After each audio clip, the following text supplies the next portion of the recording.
Hi everyone, welcome back to the channel. And today we're going to cover fabrication. How do I get started doing this? I'm like most Jeepers, I love building things, I like working on my own stuff. So some of the basic tools that you'll need, whether you just want to do cut and weld, or you want to do tube bending, or just flat plate bending, right? So we'll try to cover most of that, and we'll try to do it quickly. So let's first talk about what kind of fabrication do you want to do. Are you wanting to build things? Or are you wanting just to tune up the things that you have, maybe a little bit of both? And where do you want to start at? So once again, there's all type of fabrications. Are you wanting to take, a rear end like this and weld on a full truss system like that? So if you want to do stuff like trusses, and that kind of fabrication, you're going to buy all those parts typically. And you could just stick weld those, which doesn't require a very fancy welder. You can flux core weld that as well. Doesn't need a lot of technology. You don't need a TIG welder for that. But if you want to start making components, well, it definitely helps. So if you're wanting to start welding, you're going to need some type of welder. Are you wanting to weld aluminum, steel? Now, one thing nice about the Miller, and there's several others out there to do this, but this will have auto sets, so it'll actually go through and help you with what kind of wire you're using, what kind of material, and give you a good guideline of what should my settings be. And they do that for MIG, TIG, and stick. This is a Miller 220. It's a multi-process stick, MIG, TIG. It'll run 110 or 220. Could very easily just be a 110 welder like this Lincoln 125. This is where I started. This was handed to me by my father, and it'll weld really nice. I would say up to around 3/16. 3/16 is really pushing it. So there's a couple different types of wire when you're MIG welding. There's the flux core wire. It doesn't require any kind of gas. It is nice if you're doing a lot of welding outside. The flux is in the core of the wire. It runs a little hotter, but a good way if you're welding anything other than sheet metal. Then there's hard wire that requires some kind of gas. And we'll cover gas bottles here in a little bit. But if you're welding with hard wire, you'll need some kind of C25, CO, or something to go along with this. It is a little harder if you're going to weld outside with the breeze, because you can't lose shielding gas. Alright, then there's stick welding. Now they don't require any kind of gas because on the outside there's a flux that as it burns produces your cover shielding. These are great especially for outdoors. You don't have to worry about the breeze blowing your cover shielding away. You buy these for what you're doing. And some of these, like these, are all positions. Alright, then we have TIG. So with TIG, you need a filler rod and you need a cover gas. Your cover gas is traditionally going to be argon, and you have filler wires, all different diameters, all different materials, depending on what you're going to weld. Okay. So if you're just starting, you primarily should focus on the MIG end of it, graduate up to the TIG. So if all you got is a power source, and you're just going to stick weld, you can build some pretty cool stuff with just stick welding. It was the standard for many a decade. Alright, so once you've been fabricating for a little while, you can build your own table, or you can go buy one. These tabletops that we built with the holes in it makes it really nice for the clamps. But this is not a good place to start unless you've got some experience. You can go, once again, to Harbor Freight and buy one of these portable tables. I think they're around $100. And you can move it anywhere around the garage, because our garage is no different than everybody else. We have no space, and when I'm going to pull a Jeep in here or a car to work on it, everything has to get cleared out of the way. So since we're not full-time welding on it, it makes a great workbench as well. Now we will stick weld and flux core on this, because of all the spatter that comes off. It's like most things, you can accessorize it. We had made a holder for our grinders. Now when you want to start fabricating, you're going to need some kind of cutting. You don't necessarily need to go get a saw right off the bat. Just a angle grinder. Now I love these Movo angle grinders. They're about 40 bucks-ish from Lowe's. I've burnt up a couple of the Craftsman's, and these have done me really well. And a cutoff wheel, and you can cut just about anything you want. As you can see here, we're just cutting some tubing on a gauge we're making. There's some things that the normal saw doesn't work for, and the angle grinder works great for. So you're gonna need some kind of cutoff wheel, even if you have a saw. Now we've bought a couple of these, once again they're 30-40 bucks, so that we can put stuff on like flap wheels to grind after the fact. So after you cut, you're going to need to be able to grind. It's going to need, everything's going to need cleaned up. So if you're just doing some cleanup work, grinding off some welds, not real heavy grinding, flap wheel works great for that.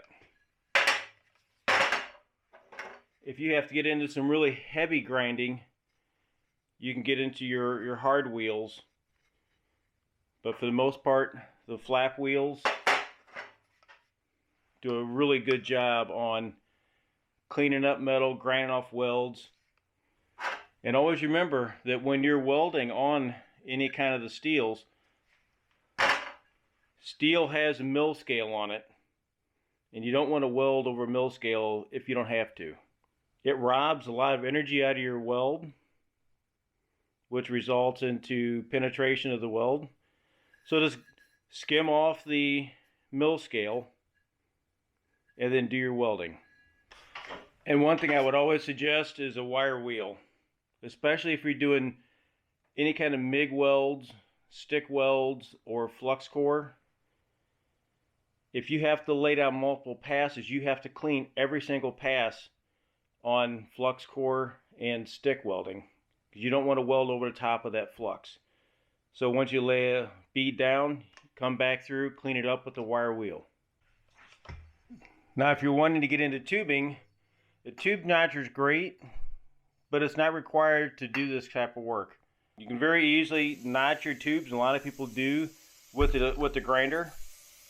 A lot of our tubes we actually notch with the grinder because it's easy. If I have a lot of repetitive notches to do, then I'll set the tube notcher up. Once again, your angle grinder is going to be one of your most highly used tools in the shop. Now as far as benders, we went with this Woodward Fab. Now there are a couple others out there, JD Square, there's a Pro Bender, there's several of them. So for the most part, they're all very similar. If you're buying a, we'll call it a manual, we outfitted this with the Harbor Freight cylinder at the swag kit. So the Pro Bender and the Woodward will take the same dies. You'll have to figure out what diameter or radius you want and what size tube you want to bend. The JD Square takes a different bending die, but they're fairly inexpensive to get into it, and you can find some of these on the marketplace as well. But unless you want to drill into your garage floor, that swag kit with this air over hydraulic cylinder from Harbor Freight is a nice addition. So while we're talking about welding, let's talk about your gases. So those are something you're not going to be able to buy at your local Lowe's or Home Depot. You're going to have to find a weld supply, and most of the time you're going to have to sign up for some kind of lease. Now you can buy the bottles. Now if you're MIG welding, the C25 goes a long way. But if you're TIG welding, that bottle isn't going to last near as long as you think it is. So you'll sign up for a lease, and I've seen the leases go anywhere from $140 to $200. Now depending on where you go, that could be an annual fee, or it can be, a 5-year lease. It costs you $140 for the whole term, and then the refills are anywhere from $50 to $80 depending on where you live. That's going to play a big factor in this. So if you're TIG welding, you're going to need some argon, and if you're MIG welding, C25. Now we've really gotten into tube bending. It's something I really enjoy, but that's not to say that everything has to be bent. And you could very easily make these straight angles and weld them at the seams. You won't have the radiuses there, but there's always a way to pull it off without all that. So miter cut, put them together, weld it. Now it won't be as strong as the bend, so depending on what you're wanting to do, you know, you don't have to have a bender for everything. So if you want to make a bend something like this, you could very easily take this and cut it out of a piece of tube. If you buy the tube big enough, you can cut it down center and just have two. Or if you want to build a bender, then you can go to Harbor Freight for about $150 to $200, depending on what sale you catch. Buy a 20-ton Arbor Press for the bender. These bender kits, we built this one, but you can buy them at Swag, or you can just build one on your own. They're not hard to fab up, and really it's a great way to kind of work on your fab skills as well. Not everything's a big fancy hydraulic, you know, brake press.